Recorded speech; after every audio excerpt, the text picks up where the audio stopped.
Some of the weirdest stuff that I've had to go through, being a firstborn and being a generational curse breaker, is that I got blamed for what other people did, which was crazy to me. I remember being in middle school, and back in the day, they used to have the phone book. So all you had to do was know a person's last name and just keep calling, to see if you could find that person who you're looking for. And so my classmates would do that. And the weird thing about it, a lot of them live like right around the corner and stuff like that. But my classmates would do that.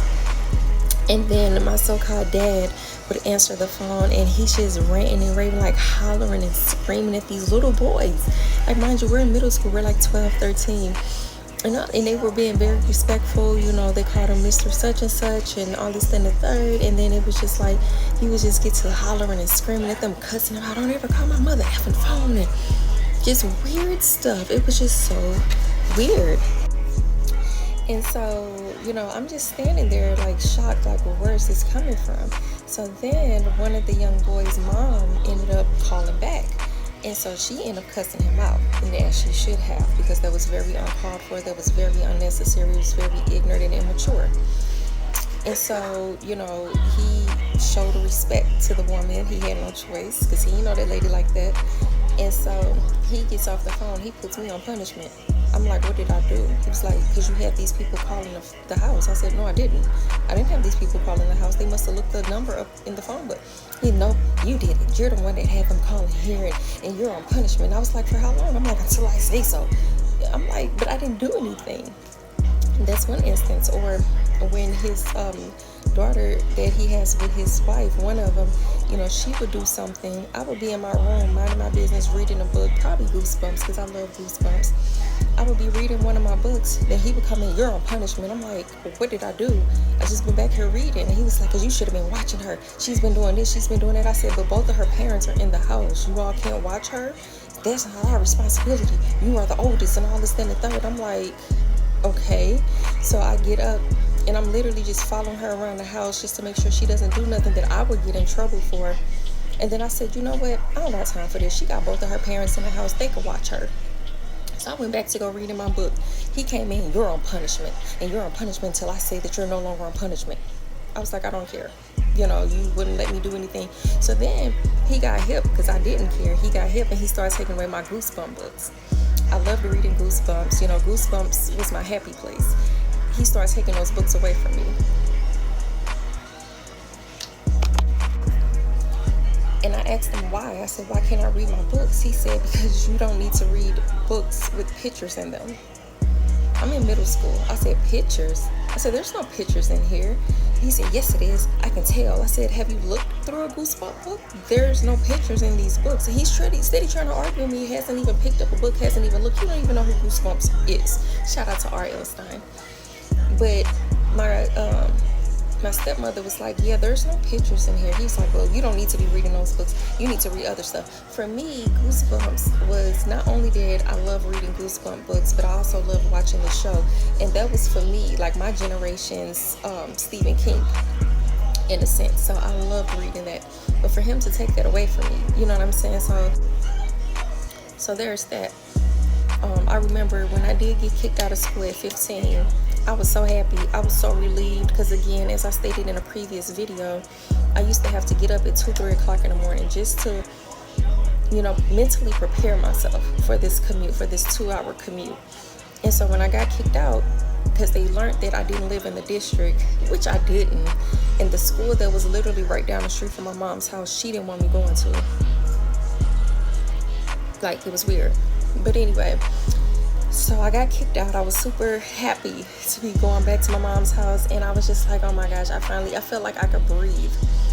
I get there, she just like had the stankiest attitude, not because I got kicked out of school. She had the stankiest attitude because of my pager going off. And the person that was calling me, well, paging me. And so I asked her, I said, well, what do them paging me got to do with anything? And she was like, because if you didn't come in this house by a certain time, then I was going to fight you when you came in here.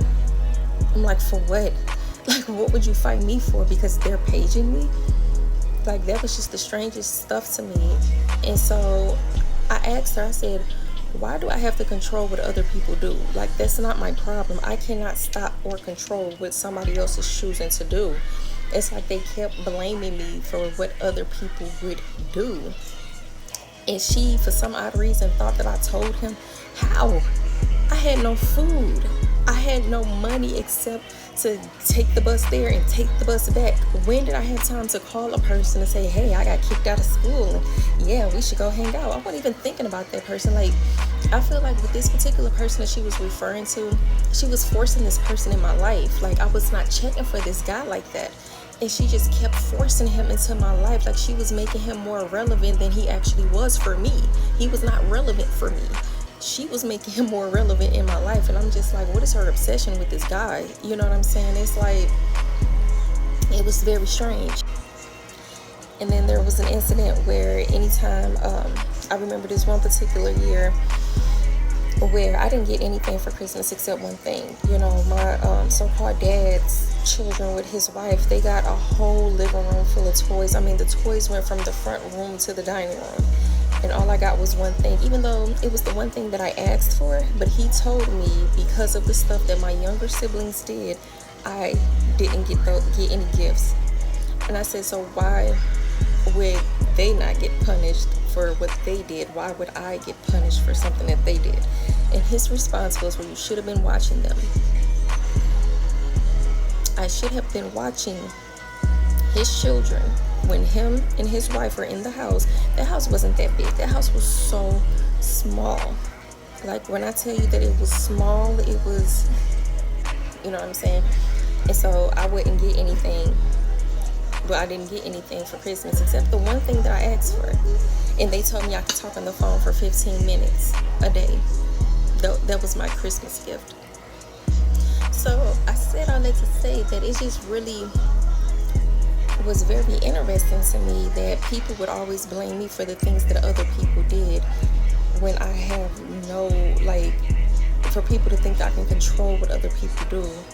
It was very strange, and I feel like it was a cop-out for these adults because they didn't want to be accountable, they didn't want to be responsible, they didn't want to admit that she had nothing to do with this, but they just wanted someone to lash out at. They just wanted somebody that they can, you know, just be ugly spirited to for some reason, and they chose me. But yeah, as I continue on this healing journey, it's like just more and more things start coming to the surface, more and more things are coming to my remembrance, because it's just like, man, like, I really did grow up around a lot of screwed up individuals.